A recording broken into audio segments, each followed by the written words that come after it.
Ladies and gentlemen, the title is not clickbait. What I'm going to be doing here is showing you a legitimate way to make a good amount of bonds, some premium time, and some reserves by playing random battles. This is a contest done by World of Tanks North America. So if you do have an EU account, you unfortunately can't participate. Hashtag never lucky. Later in the video, I'm going to be showing some gameplay as well, so you can stick around for that. But if you're interested in learning how this works, I'm going to explain that real quick, and then we'll jump into some games. So every week on Tuesday, World of Tanks will pick a tank for the week, and they'll give you early warnings to start playing that tank. So what you do is you play that tank during the week whenever you want, and you just take a screenshot of your best score. And then on Saturday, they will post a score to beat, which is usually set by staff or a community contributor. So I got to pick the tank this week. Here's last week. The score for the M44 set by the social media manager Apollo was 612. So everyone who posted here and beat that score and is a North American player, they got 300 bonds, 3 days of prem, and 9 reserves. Theoretically, you could do this in one game. You could earn 300 bonds in one game if you have a good game. It might take you longer, but for me, I've really loved this event. That's why I'm promoting it. If you guys have any questions about how this works, feel free to join my Discord. The link is in the description. And I have a frequently asked questions guide on the showdown. So that way you can read, or you can just pause the video and look at it. And you can see how it works. You can see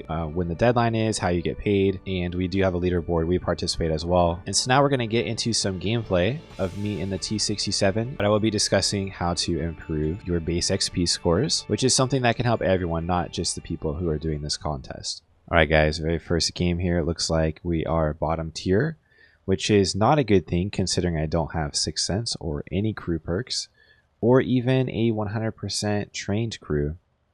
So one thing I love about the T67 is the ability to scout. This thing is insanely fast, it has very good camo, and I run it with binocs. So even though my crew isn't great right now, with the food and the binocs, I'm actually able to get pretty good view range with the binocs.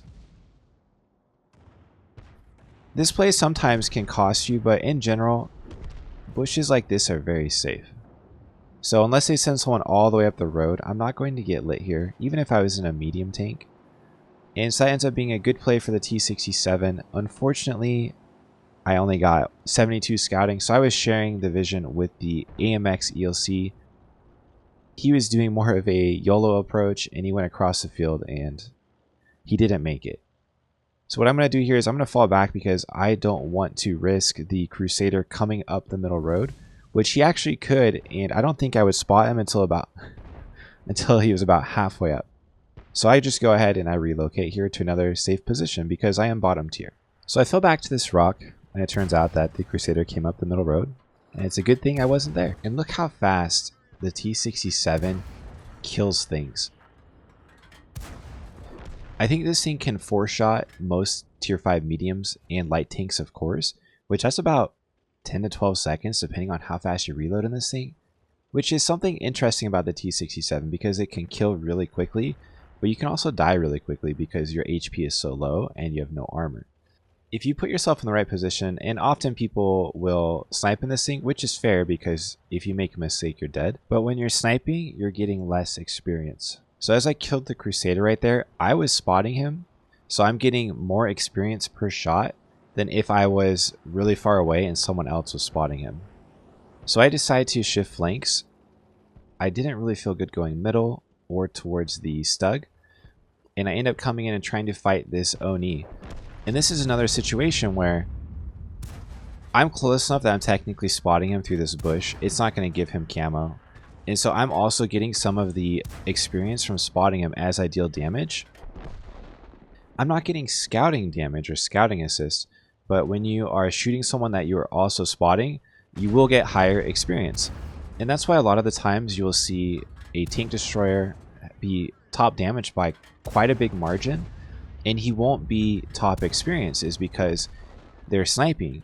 And while yes, I'm not saying don't snipe in your tank destroyers, if you're going for some kind of a competition like the Showdown Saturday, or maybe some kind of event where they have base XP as a requirement to move up on a mission, that's something to keep in mind. Kills are very good for getting more experience, and also if you can get close enough that guy couldn't really shoot me, I was on his flank, but I was spotting him, and therefore I'm going to get higher experience.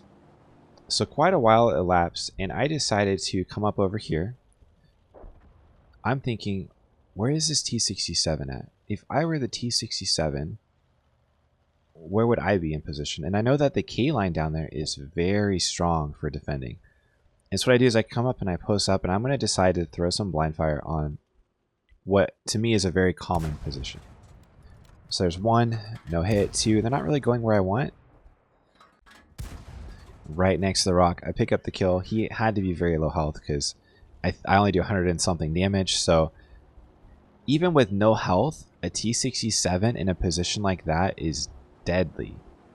So that it looks like the Oni pushes up, gets the kill on the Artie, and then I end up coming down here. And I think what happens is these guys both retreat and we don't really get any kind of a damage opportunity. So I'm going to fast forward a little bit more. So I ended up sitting over in like A7 for a little bit. I think I got 1 shot on the IKV and then he hid, and then I just decided to retreat and come help the Oni attack the T-25. So I'm so fast I can get to go wherever I want, whenever I want to in this tank. And looks like T-25 is AFK, so this ends up being a pretty easy game. With him alive, that would have been pretty difficult to win. He had a good gun, he could pin the Oni, and the Oni had the derp gun, so I missed out on a lot of damage for him right there, but that's okay. So now the Leo decides to come up the middle road, which at this late in the game, it's kind of risky because it's easy to get trapped in there. And so right now it looks like the STRV is spotting the Leo, and so I'm just going to go for shots while it looks like there's shots available. Looks like I get him once, he goes dark, and now the Oni is spotting him. Crazy shot right over the hill. And 2, and now he's a 1 shot. So I'm going to decide to shift. I don't know where the IKV is, but the Oni is pushing across the field. It is kind of nerve-wracking. That tank is so strong in tier 7, I think he can afford to do that. So I come up into a little bit better of an angle, and we're going to activate the binoc, see what we can get.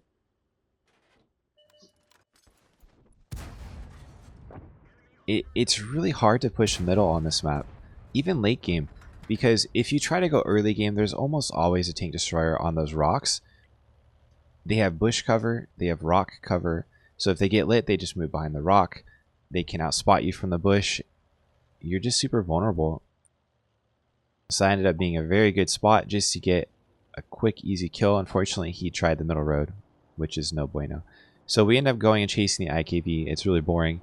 The Oni finds him in like E1 and kills him, and I don't get any more damage. So we'll go to the post game.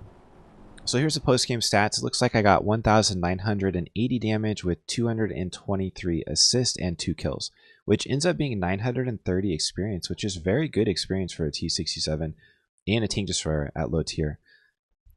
If I had done all of my damage from outside of spotting range or from a solid bush, my experience would have been much lower, probably around, I would say like 730. And so because I was spotting a lot of my own damage, like the Covenanter, the Oni, the Leo, ended up really boosting my score, which was awesome. So we're going to jump ahead into another game, and this is on Himmelsdorf. There's my dog. That's Cosmo, if you can hear him shaking. And I think a lot of people on this map get really tilt when they are bottom tier and in a tank destroyer. And so what I'm thinking to myself is like, yes, if I try to snipe like A1 or A3, it's really hit or miss. So I'm going to try to find my own damage. So I come up, I spot a Panther. Sometimes you can get decent damage from here on the start. Of course, it is a risk in the T-67. Sometimes Artie can shoot you here. It just depends on how they position. So I decide, okay, I've been lit. It looks like there's no one doing anything weird down the middle road. So I'm just going to retreat and kind of decide on something else. The thing when I'm bottom tier is I don't ever want to be in a spot where I can't retreat from, but I do want to be in a spot where I can try to help. It looks like I get impatient and decide there's not really anything that looks good, so I come back. So just judging by our matchup, so far we got an Oni again. Did I get the same Oni? I don't know. So it looks like he's going aggro on the 8 line, which I think that's a good matchup for him. I think that he will actually end up winning that. But right now the game is 15v15 still, and I feel like I can't really do anything. Although there are 3 Arties, so that kind of makes it like a 12v12 on this map. Alright, so we fast forwarded a little bit. And one thing that's really good to do, if you're in like a light tank or a fast tank, is if your team is winning, take advantage of something that looks open. And so I'm doing right now what might seem crazy to some people. We do have a good lead and my team is winning hill and the 8 line kinda. I'm just gonna push in and I'm gonna start scrambling for some damage. I know it's not good to sit there because I'm in between the Panther and the OI. And I just push through. I'm gonna see what I can get down here. Yikes. Yikes. If you're ever in a fast tank, on maps like this, it is difficult to get damage if your team doesn't win anything. But in a game like this, when your team starts winning positions, things open up. Alright, so we got the kill on the RD. I was looking at the EBR. It looks like he's not coming in. I had to leave. I didn't want to be trapped in by a T-150, so luckily I made it through there. And I'm going to come and look for some more damage. And so the cool thing on a map like this is I'm bottom tier, so I'm shooting at higher tier tanks. That gives me more experience. I'm close range, so I'm spotting my own damage. As long as I get somewhere where I can put down a crossfire, I'm spotting my own damage. I get a little bit nervous because I feel like T-150 is coming. That was good intuition because he was. So I'm not going to try to dodge him here. But he decides to ignore me and keep going, so I get a free shot. I wanted to come out and shoot at the AMX, but I know the Panther is going to get a freebie on me. T-150 telegraphed his play here a little bit. I know he's coming out. I have full health, but in this tank that doesn't really mean anything. The goal is just to not get shot. And the cool thing so far is I have 650 damage, but I've spotted it all myself. And in a late game situation like this, you do want to try to stay active.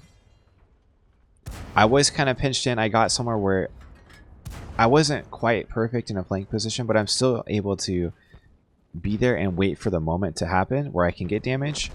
So quickly I think, okay, I need to go get this Panther. There's a lot of damage still I can get, and I'm going to go after him. And again, this is another close range position. I'm right in his face, and so every shot I do to him, I'm going to get more XP than I would if I was like redlining somewhere. And the goal of the Showdown Saturday contest is to get experience. And so we're just going to try to farm this guy right here. Turret bounce. He misses. It looks like he was auto-aiming me, but it hit the rocks, or I don't know. Oh, he's shooting at the Leo.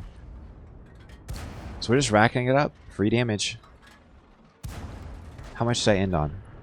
1529. I don't think I hit any blind shots. It looks like the M4 is going to die before I get there.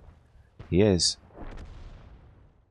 Well, that ended up being a really good game for me. 1,529 damage, 2 kills, 877 experience while bottom tier and a paper tank destroyer on Himmelsdorf. But I was able to get that because I took advantage of what my team was doing.